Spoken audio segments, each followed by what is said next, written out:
Hey there, entrepreneurs. My name is Sushant, and welcome to Trip Talks. This is the show where I interview successful e commerce entrepreneurs, business executives, and thought leaders and ask them questions about their business story and also dive deep into some of the strategies and tactics that they have used to start and grow in their businesses. And today I'm really excited to welcome Kish Vasnani and Vanessa Jeswani to the show. Kish and Vanessa are the co founders and the husband and wife team behind Nomad Lane. Nomad Lane is a brand of thoughtfully designed travel bags and accessories for the modern traveler.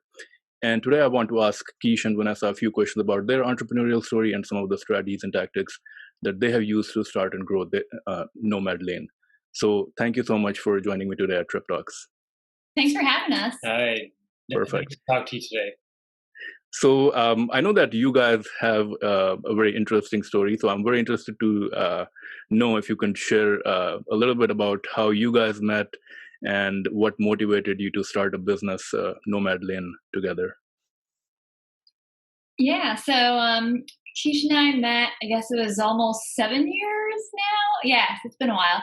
And, the thing that really drew us to each other was this passion for travel. And actually, right as we met, Kish had accepted an assignment in India, whereas I was based in New York. And we continued talking to each other. And, we really enjoyed the conversations. And so we would have dates all over the world, essentially. So we would meet up in India where he was, or in Europe. We went to Turkey. We did like hot air balloons in Cappadocia. And so travel was really at the heart of our relationship. Yeah, our relationship was long distance from the beginning. So that was kind of like the norm for us to, kind of meet up in different places, even though we were in two different places. And so I think a lot of the situations that we faced when we were going to go meet each other or traveling together was eventually the inspiration for Nomad Lane. And you started this business after you got married, or was it like even before that? It was after we got married. Actually, Vanessa had started like another e-commerce business kind of on the side, kind of testing out some things on Etsy. And then I was actually fired from my job for like the second time over the course of a couple of years. And so once Vanessa had started, she started figuring out some things. I then jumped in, and then we kind of put our heads together and then landed on this other niche of travel, and then started Nomad Lane together. Okay, and can you share a little bit about your the product itself, what problem it is solving for people, and who is the target market? So I mean, so right now, I mean, obviously, if you had asked us this 8 months ago, the answer would be different. But just keeping in mind with everything going on in the world, initially, like both Vanessa and I, we were both business travelers. We'd like to, kind of keep our belongings organized because we've lost so many things while traveling. We also like functional design and aesthetically pleasing things as well. And so that was kind of the thinking behind the bag. Like I'm just a very clumsy person in general. I lose everything. So just having a spot for everything. And, like when you're on the road as much as we are, you just don't want to think about, kind of like where your belongings are, or if you forget something, etc. You just want to know it's there, it looks nice, and you can get in and off, in and out of the airport as easy as possible, in and out of your airline seat as easy as possible, and just be on the move, kind of like your typical business traveler. So I do know that and as you mentioned a little bit about the whole COVID situation and its impact on the travel industry, and of course that probably reflects on your business also. Has it motivated you to pivot your business in some way? So instead of going after the travel industry, try to find a different kind of bag, or try to figure out a way to basically make the best of the situation. Yeah, I mean, I think at the heart of it, what we do is still the same. Like we still make elevated bags for professionals. And, maybe the professionals aren't traveling for business right now, but they are certainly traveling for pleasure. Like we know a lot of our customers are still on the road, and maybe they're not taking those exotic international trips, But, they're either going somewhere local, they're doing a staycation, or something that's like 1 to 2 hours away for the weekend. Short trips, basically. Yeah, it's, I mean, people are still traveling, just in different ways. And so it's just, kind of on us right now to figure out, okay, how do we, kind of adapt to fit into this new, or not even new, but just, a modified version of travel. And so that's what I think we're still figuring out. And, we're still having a lot of conversations with our customers, obviously on the news, looking at different data points, statistics, etc. So maybe you can take me through the early days of when you started the business, when you were coming up with this idea, because bag is such a generic product, I would say, and there's like all kinds of bags out there, and even in travel category, I would assume there's so many different kind of bags. So when you decided to start this business, like, was there did you test out the market to say, okay, I want to create a bag in the travel industry, which I want to target a certain demographic, that there, when I started this business, there would actually be a demand for this? I think like the thought process you just mentioned is very like an MBA type approach. And we certainly didn't have any of that. We were really just designing for ourselves. But in a way, we did test out the market a little bit by launching smaller accessories first. We didn't want to, invest, every dollar that we had into some things. We started off with smaller accessories like passport wallets, organizational cases, and that kind of thing.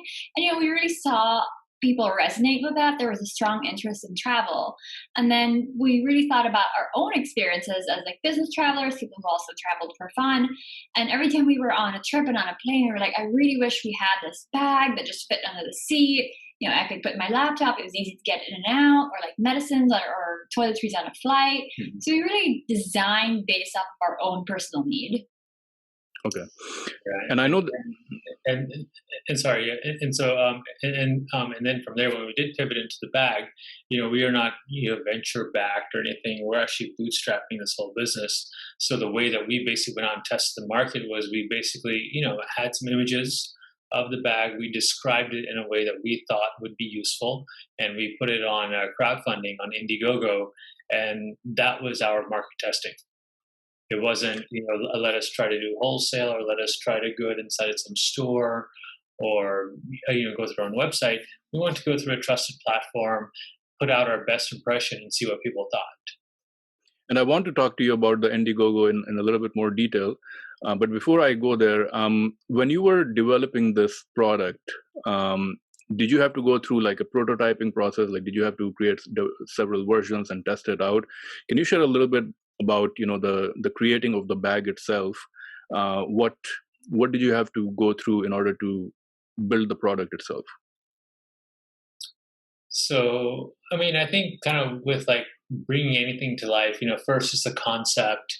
It's along the lines of like, maybe like kind of like what we had like before was like a brief of, if I could wave a magic wand, here's what it would do. And I think that's important, right? What would it do? What would it hold? What would you put in it, et cetera, without exactly knowing the shape, size, aesthetic, or color. And then from there, we just, started thinking about it more and more. And then from there, when you do start to work with factories and, like that, you need to translate some of those thoughts into paper, into sketches, into illustrations. And so from there, we found a designer who could accurately translate what we were saying into a visual. And then once you have the visual, then you can take that and then, start going around saying, hey, can you produce this visual? Here's why, et cetera. And so, just kind of going through step by step, that sort of process is what we did for the bag. And, before the bag, we didn't have any sort of design background. We had never designed a bag before. But, when you follow this process, it's, if you believe in something strong enough, it's almost as if anyone can do it. And the finding of the product designer, like, did you just use a freelancing website, or did you know people who could help you with that process? It was a freelancing website that we used, and honestly, we got really lucky, I think, because even as we try and replicate this over and over again, it's quite difficult. And now that we think back on our experience and the way everything worked out, we were like, Wow, I think we got really lucky to like have that success the first time around. And even before you went to Indiegogo, did you invest some of your personal money into the project before going to Indiegogo?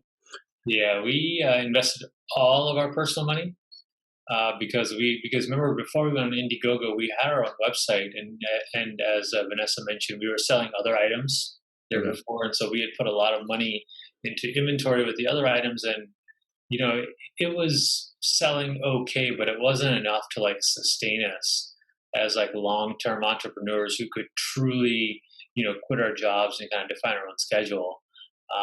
So yeah, it was basically all in, and then with the Indiegogo, because we didn't want to put that sort of large investment into producing a bag, which is a much larger expense versus a small accessory type item.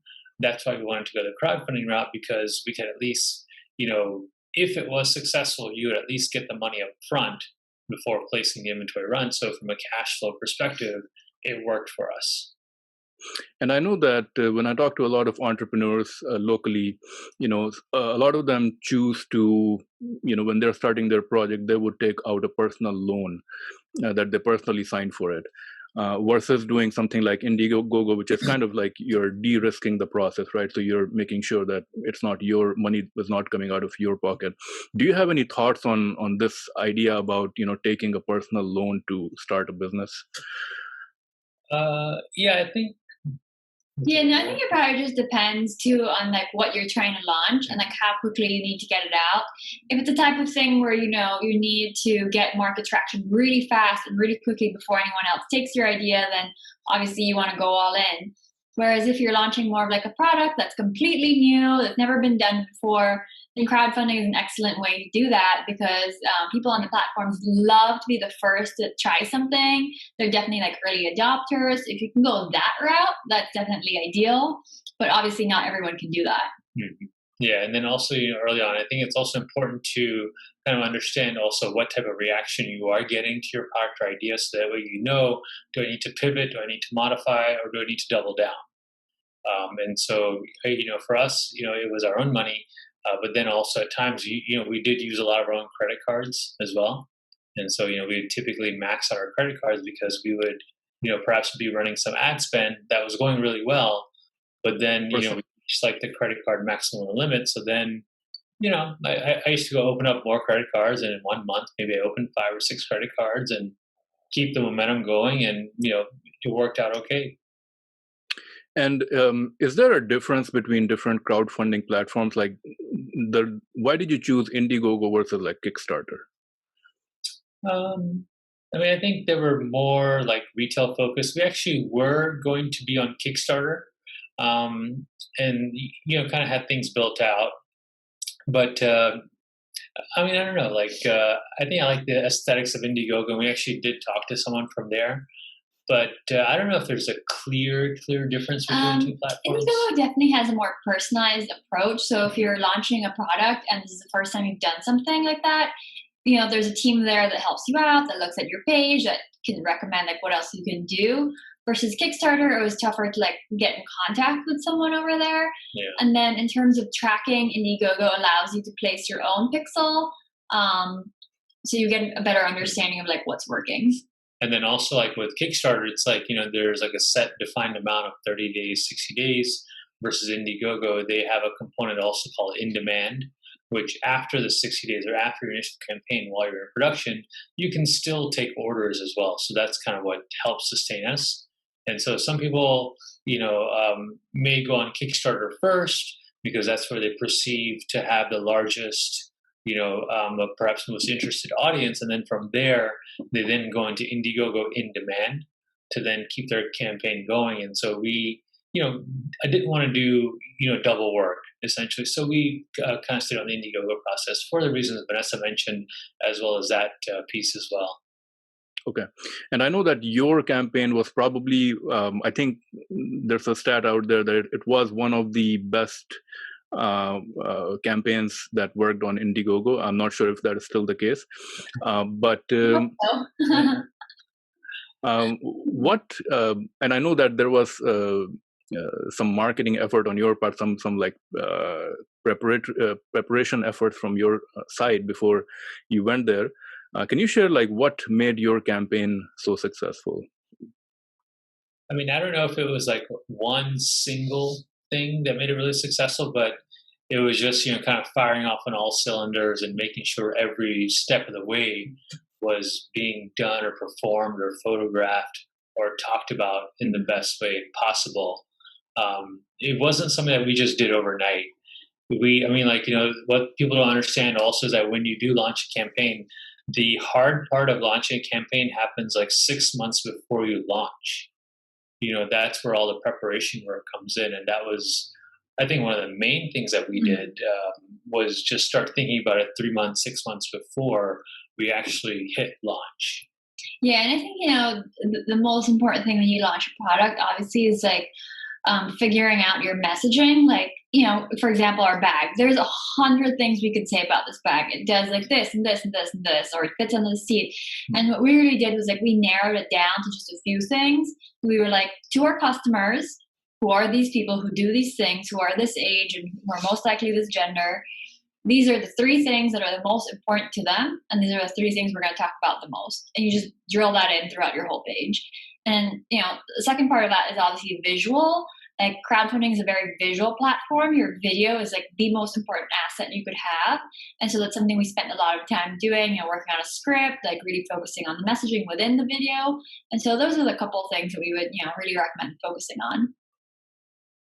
And I think a big part of also was that you built an email list of people who would be interested in your product. Can you share a little bit about how did you build that email list, and what was how did you choose the people to include, like the audience, to be in that email list that would eventually be interested in your bag? Yes, I mean, originally what we did, because, even before we launch a campaign, like, if you do a campaign right, that's also a lot of investment. Mm-hmm. So this was kind of like pre-campaign. We just wanted to understand, okay, if we were to launch a campaign, what type of interest would we get? Mm-hmm. The best way to do that, and what we followed, was we just did a simple landing page, like one page, a bunch of images, and as Vanessa mentioned, talked about the 2 or 3 things that we felt would be most important to our customers. And then from there, even with like a little bit of digital marketing savviness, you can go on Facebook, and, put like an ad budget of, I think we did like $5 a day or something, $5 a day. And let's just target different audiences. And then every day, every other day, every week, we would just check and see, okay, what kind of traffic happened? How many people signed up? And so that's kind of how we started building out our email list. And at least we knew that they were somewhat interested because of the different interests that we were targeting, as well as the copywriting on the landing page. So basically, it was a process of, okay, you went on Facebook ads, and because Facebook ads gives a lot of data on the audience, you basically segmented into different, maybe based on age and interest and things like that. And then, was there a time, or even today, do you have a very good understanding of what kind of audience like really resonates with your messaging based on that kind of data, or are there other ways of knowing that? Honestly, we're always testing. Like, even especially with as things are changing in the current market, we're always like saying, okay, maybe these other people would be interested in as well. So I think, that's been something that's like, it's been an iterative process that we've gone through. Okay. Initially, when you were doing your Indiegogo and even before Indiegogo, what were some of the marketing, PR, sales efforts that you were doing that were giving you results? Can you share a little bit about that? And then I'm going to ask you about, what kind of things you're doing now. I think we just talked about this to everyone we could talk about it to. Literally, like we were like the brand ambassadors. We spammed all our friends over and over. Okay. Something great was coming out. We had to harass them to share and repost on their Facebook and share with their friends. We were in New York City at the time, and so just everywhere we went, like I would purposely carry the bag with me, even if I didn't need to carry a bag. And then I'd walk up to you and be like, "Hey, do you want to see what this is? I know you didn't ask me, but I still want to show you." And then from there, we went to like all these different networking and meetup events, and just met people and just kept talking and talking and talking. And like we stalked a lot of like reporters online too. We just cold emailed everyone we could find, anyone who we thought could be remotely relevant. Like we did everything we could think of. Yeah, I mean, like just anyone who would talk to us, like we would talk back, right? You know, if as long as they didn't chase us out of the room or the subway car or something, we would just keep talking. You know. Cool. I want to ask you a little bit about your manufacturing, and which I do in most of my interviews, just to get an idea of, just to share, you know, because manufacturing is such a big part of any product. Can you share a little bit about your manufacturing process and how maybe it has evolved from, you know, when you started to now? Sure. I mean, like when we started, you know, if you think back earlier in the conversation when we started talking about having the visual and a designer, you know, we basically took that drawing and that design, you know, and we actually ended up going to a fair in China. And you know, just kind of because like we had kind of heard that okay, this is a place to go to, you know, where everyone comes to. A lot of factories come, and you know, we were new, didn't know too much, and just started, you know, showing our design, and had basically found a factory to work with and to fulfill our order. And then things went okay, sort of. I think we definitely know a lot more now today than we did, you know, 4 years ago when we first started. And I think it's safe to say that, you know, yes, and you know, even if you go look on our Indiegogo page right now, you'll see that we did make mistakes. There were some product defect issues, and you know, we took it very personally. You know, versus if you go look on our website and look at the website reviews, you'll see a night and day difference. And I think that's just a testament to how far we've come along in the manufacturing process. But you know, I think early on it's just really important just to be careful every step of the way, and especially if you don't have a manufacturing background, bring in a little bit of outside help wherever possible. Even if you can't afford, you know, everything soup to nuts, at least where possible, bring in some help.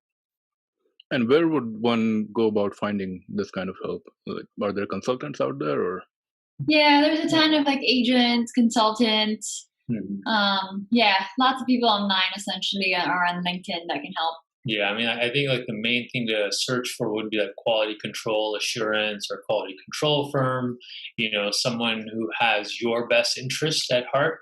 Because a lot of times when you work with manufacturing companies and factories and stuff, they'll tell you, hey, you know, no need to hire someone. We have someone in-house and we can check for you before we ship out to you. Just go ahead and send us the full amount. Just go ahead and send us the money now.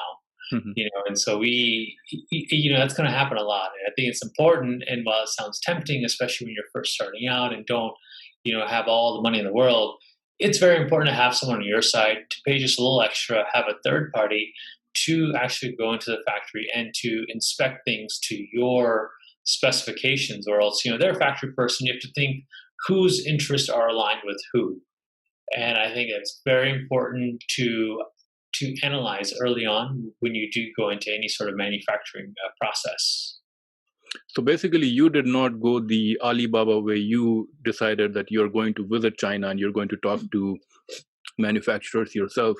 Do you recommend that to everyone, or is that just the approach that you took and it worked out for you? Ideally, it's that you would go and visit the factory because you never know who you're talking to online.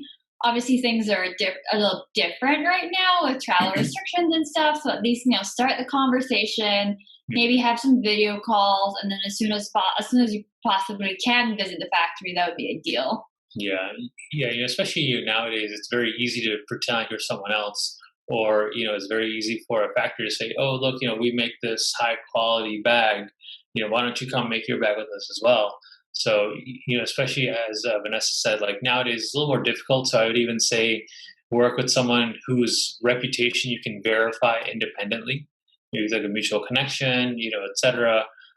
But, you know, especially if you are doing your manufacturing process in Asia, and I think also, you know, to a certain degree, in the US and Europe, et cetera, you know, I think it is good to meet, you know, someone, you know, there face to face. who can kind of help you walk you through the process. And because you are handing over a large amount of money as well, there's money being transferred back and forth. So yeah, it is good to have that in place. Okay. And so what are all the different sales channels that you're selling through right now? Of course, right now it's a little bit different, but what have you been selling through? Your website, are you on Amazon?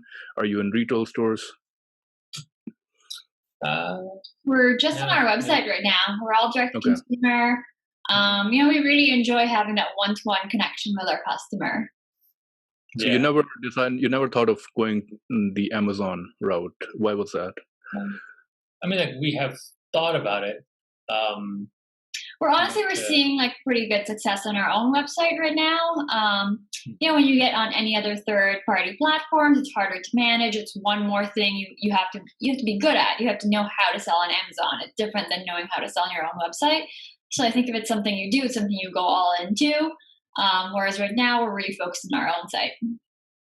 Okay. And so given that you are doing your own website, do you do your own fulfillment? Like, do you have a third-party logistics? How do you fulfill orders? Yeah, we have a third-party logistics team that we work with. And so, even with that, you just have to be tremendously organized, everything labeled, barcode numbers, etc., and just have a good system and, good communication level back and forth. And so, for example, if you were to go to the website right now and place an order, it would get routed to the proper person. The right order would get picked, the right label would be put on there, and it would be shipped out, get sent to you and arrive to your door in a few days. And you ship out internationally anywhere all over the world? Not anywhere. We do obviously the US. We do a lot of that, and then to select countries, because some countries also it's tough to ship to, and then if the order doesn't arrive, then the customer blames you and they want the money back, but it might be lost in transit, etc. So I think early on we just did a lot of analyses and said, okay, where do we think a lot of our customers are, or where do we see a lot of website traffic coming from, and let's just pick the top 10, top 15 places and just focus on shipping there. I think in the future we'll obviously open it up to more and more places as we grow. And honestly, that's something that you see with crowdfunding too. The campaigns that try to ship to every country, they always end up messing it up. There's no way to do it correctly. You're better off selecting, these are the 10 countries where a lot of crowdfunding orders come in. I'm just going to focus on those. Yeah. It's better to get it right. Even if you go look on Kickstarter, Indiegogo, they have that option, ship to all countries. It's like 190 countries in the world. Okay. And, when you think about it, it's in the best interest of Indiegogo, Kickstarter, for them to say that, for you to agree to that, because it gives them more exposure as well. But, on your end, you're the one who's responsible for delivering the product. So it's very good as a part of that pre-campaign planning process that we talked about earlier, to also just narrow down and understand, okay, where will most likely the sales come from? Let's just open up to those countries. And if you have a request from a different country, okay, look into it and see if it's possible, and then go from there. And what are your thoughts on shipping costs? Because I understand that your bag is relatively heavy. I would think so. Do you offer free shipping on all your orders, or and if yes, how do you manage that shipping cost? Do you add it to the cost of the product? Do you is it coming out of your own pocket? What are your overall thoughts on the shipping costs? So with shipping, it's definitely hard to get started and to get good rates when you get started. So when we first started on Indiegogo, we actually did charge shipping to our customers, because we were also trying to build a relationship with our carriers and our couriers like FedEx, UPS, and the post office, just to kind of understand, okay, what type of volume would we have, etc. And obviously, in return, things were heavily discounted. Now on our website, it's different than selling on Indiegogo. We have a different set of expenses and costs to go through. But one thing that we did include in our model was free shipping to the customer inside the US. We feel that if a customer is deciding on making an investment of our bag versus another bag, we don't want that to be a limiting factor. So it's up to us to be as competitive as possible. And so, yes, we do offer free shipping on all US orders in the lower contiguous 48 states. Okay. And what does your team look like right now? Is it just the two people, or do you have like virtual people, assistants who help you with marketing and things like that? Yeah, so right now, in terms of like full time, it's just the two of us. And then we have a couple of people spread all over the country and some in Asia as well, who help us with a variety of different things from customer service to managing social, but primarily the two of us. Yeah. And we also have help like quality control, factory representatives, photography, art direction, things like that. Yeah. Okay. I want to talk to you a little bit about your marketing.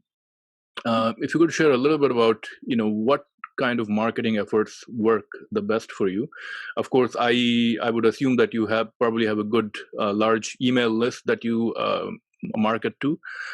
Do you do Google ads, Facebook ads, what kind of marketing efforts work best for this kind of product?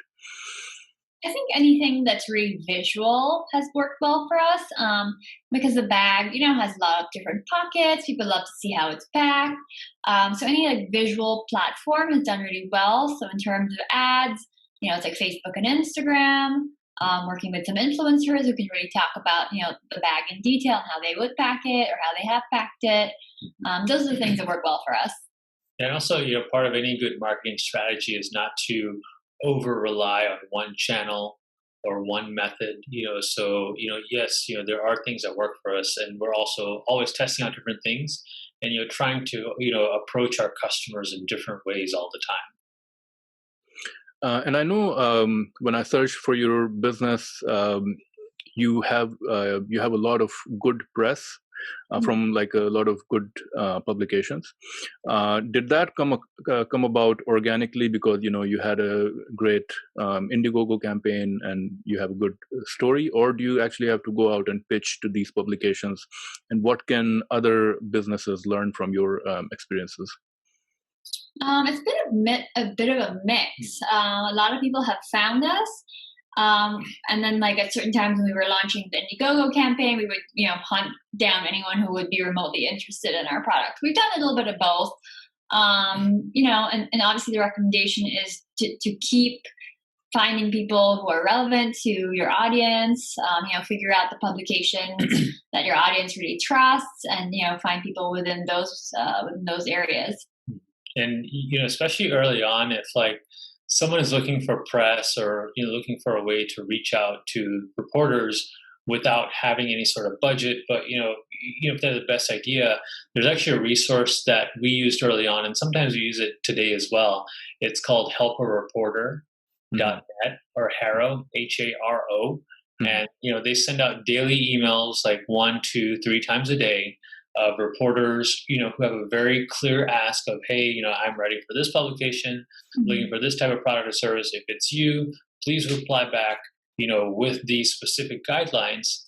And we did a lot of that, like, for example, we were featured in the Los Angeles Times, and that's how we got that, was just by, I saw that come across and we just replied and, gave our story. So I think that's something that often gets overlooked. You don't always need to have the biggest budget or the most amount of money to get in front of, reporters or publications. If you just roll your sleeves up and start looking and Googling, you can find someone who's willing to, talk about what you have to offer. And I think your story is really important too, because people can tell when you're just trying to shill a product versus like for us, we really focus on why we started Nomad Lane, why we love travel, how it was at the heart of our love story. So I think that's really important for an entrepreneur to figure out as well. Like what's their connection to the product and what's their story and what makes them different. And I also saw that quite a few influencers on YouTube and other places have talked about your products, and they have like done comparison and things like this. Is this more like that they are doing it on their own, or is this more of a strategic business decision where you're reaching out to them and saying, hey, would you talk about my product? And like, is there like some budget involved there? Can you share a little bit about, what this process is like, and how is it beneficial for your business? Yeah, I think it's been a little bit of both. If you Google us now, like one thing people love to do, especially on e-commerce, right? It's different, right? Because you just click, buy, and it shows up at your door. So something that's really taken off now is an unboxing experience. A lot of people love to do this, for their own channel, and a lot of people love to watch it as well. And so, kind of with that, we kind of fit in where we feel we can make the most impact. So yes, we do work with some people, and there are others who just straight up order it, and then all of a sudden, we get a notification, oh, someone mentioned your bag, and we start, oh, this is. I think we're also just as excited to see these videos as other people are, as well, because it's not something that we have never 100% fully scripted a YouTube video. You must say this. And no, not at all.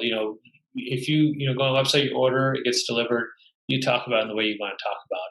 And that's 100% accurate on how all the YouTube videos are on our product. And that's something we look for when someone reaches out to us too. Let's say someone's like, oh, I'm a YouTube influencer, or I'm an Instagram influencer, and could you send me a product? We go through their entire feed, every video they've done, really try and understand, is this person authentic? Are they authentic to the travel industry? Do they know what they're talking about? And so we make sure that, the person really resonates as well. Okay. But there is no legal process involved where, you have to sign a contract or anything that, they don't put a negative light on your brand or anything like that? No, we don't control what they say. Yeah. So it's an honest review. There's no oh, you should say. There's no talking points or anything like that. Yeah. In terms of if you paid for something, obviously there's written communication of oh, maybe if we send a content creator a bag, we're oh, we would love if you send us back some photos. That's basically it. Yeah. But it's we don't say that absolutely you cannot say this and you cannot say that. It's just good to, kind of do your work up front, understand, okay, what type of person is this? What type of audience do they have? What are their gut reactions? Because, it's also on them to produce good content for their audience so people can come back to them and watch their videos and watch their content. So, just kind of pick and choose accordingly, communicate as much as possible, and click play and watch their video. Can you share a little bit about do you have any e-commerce tool recommendations or apps that work really well for you in terms of running or growing your business? So we are on Shopify, so that's obviously the most important one to us that we constantly work on and tweak, etc. Yeah, I think also reviews are really important. We use the Judge Me app, and that's worked pretty well for us too. So I think just having a good review flow and sequence is good. Social media. When I looked at your Instagram profile, and of course, you have a large audience there, and you have beautiful photos. Can you share a little bit about your content strategy there? What I saw is that a few photos there were reposts of other people, but other photos were product photos. Can you share a little bit about how you take those photos? Do you hire a photographer to take those photos in in a studio setting, or do you take them yourself? How do you take those photos, and is there a large budget involved in that? Honestly, it's a little bit of both. We have definitely scheduled some lifestyle shots, especially when we were in New York, and now we're working with a couple of other people who are all over the U.S. to try and pull in that content.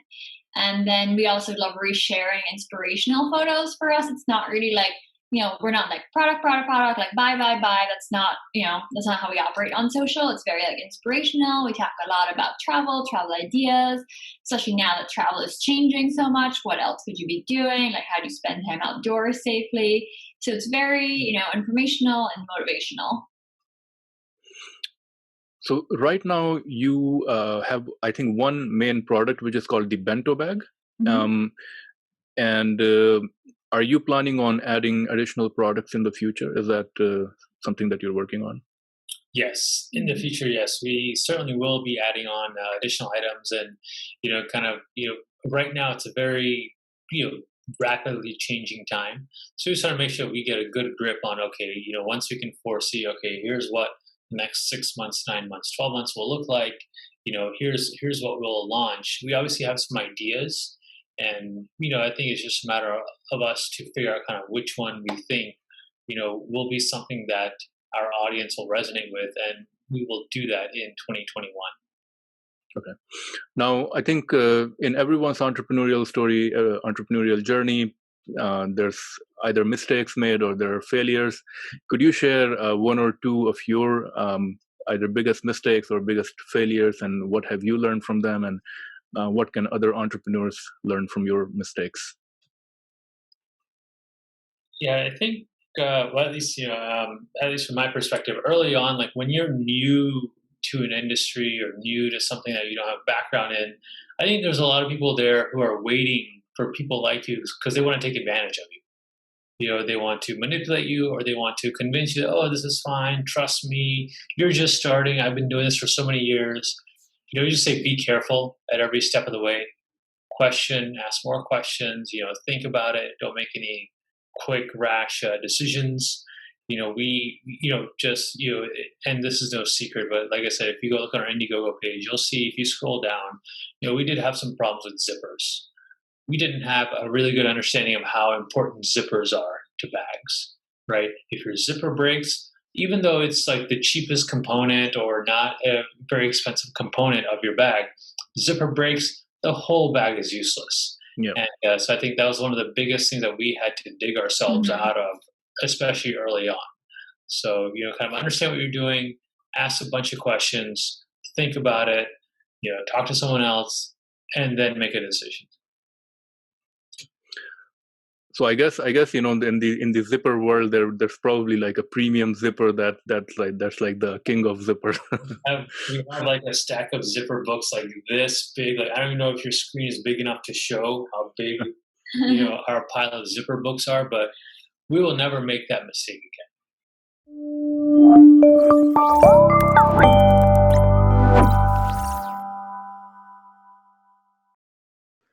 So now I'm going to move on to the rapid fire round, and basically in this round I'm going to ask you a few quick questions, and you can answer them in one or two words or one or two sentences. So the first one is, do you have any book recommendations for entrepreneurs or business executives in 2020, and why? My favorite book that I recommend to everyone who I talk to, and it's a book called Never Split the Difference. Okay. And it's written by a former FBI hostage negotiator. I think his name is Kish Vasnani. And, especially, in times like this with the whole world changing and the pandemic going on, it just talks about how everything is negotiable. And in that respect, how to negotiate. And, a negotiation is not, you win, you win, you lose, but it's a very collaborative effort. So highly recommend the book, Never Split the Difference. And I would recommend the book Shoe Dog. It's a story of the Nike founder and how he traveled to Japan and found these shoes and started his own line. And it's very inspirational for anyone starting a business. Perfect. An innovative product or idea in the current e-commerce, retail, or tech landscape that you're excited about? So this is a tough one. We think there's a lot going on, especially with us, because we are, built on Shopify. And so it's always interesting to see the new apps and new integrations that come out. I think, even until today, I think Shopify is a very dynamic company because it's never been easier to start your own e-commerce website. But also in the same token, it's also never been harder to stay relevant over a long period of time. Anything from you, or? No, I think that was it. Okay. A productivity tool or software that you recommend? Anything that makes you productive? I would recommend Airtable. I use it for everything. It's kind of like a mix of Pinterest and an Excel spreadsheet. So anytime I'm trying to plan out a content calendar, or even our product messaging, it's a great way to bring in images as well. A startup or business in e-commerce, retail, or tech that you think is doing great things. So something I think is interesting right now, and we, kind of have seen this and are interested in doing this is there's a company called Showfields, and basically what they do is they're like a pop-up retail type experience, and they help a lot of digital brands like ourselves have our first physical footprint. And so I think it's very interesting because otherwise you only see like a brand like ours online only, and something that we get a lot is, hey, I'd love to buy this, but I just want to touch it, feel it, hold it before I buy it. And I think Showfields, a company like Showfields.com, is really helping to break down that barrier. A peer entrepreneur or business person who inspires you. I personally like Sarah Bleakley, the founder of Spanx. She also, in a similar situation to us, bootstrapped her business. Not in a similar situation to us yet. We're not billionaires, but I think those types of stories we really like to, glean insights and learn more about, because we try to take little tidbits and apply it to our situation. And a best business advice that you have ever received or you would give to other entrepreneurs? This is like, more from like us growing up, with our background, but, just the biggest thing I learned, was just make money faster than you spend it. That's all. Keep your overhead low. Like I was never told not to spend money, or, I was just told if you're going to spend it, make sure you make it faster than you spend it. So just keep that in mind. I think Warren Buffett says, there are two rules of business. First rule is don't lose money, and second rule is don't forget rule number one. Yeah. And final question for you: what is it like to be in business with your spouse? Is it easy to work as husband-wife team? Does it have any effect on your personal relationship? How do you find working with your spouse? I think the most important advice that we would give is to have a clear division of responsibilities. I handle all the marketing, everything digital, the website, and Kish handles everything else that I don't want to do. And so as long as you have those lines, then at least there's a sense of separation, like who makes the final decision when it comes to certain things. Yeah, it's also very important to communicate as well, as just day in and day out, even more so than you would if for example, if a husband-wife team, if they wake up every day and go out to work in different jobs and they come back and meet, for us, most days we sit this close to each other. Now we're we're starting to get our own defined spaces, but it's just a matter of being flexible early on, figuring out your working style, and obviously trusting the person you work with. So I think here we check those boxes for each other. I hope. Okay, those were all the questions that I had. Now is your opportunity to share your business website, any other products or services. How can people get in touch with you? So you can find us on our own website. It's www.nomadlane.com. You can find us on Instagram with the same handle, at Nomad Lane. And on Facebook, we're at Nomad Lane Travel. Perfect. Thank you both to Kish and Vanessa for joining me today, for sharing your story, your personal story, your business story, also a lot of the strategies and tactics that have helped you to start and grow your business. So thank you again for your time and for joining me today at Trip Talks. Thanks so much for having us. Thank you very much. Perfect.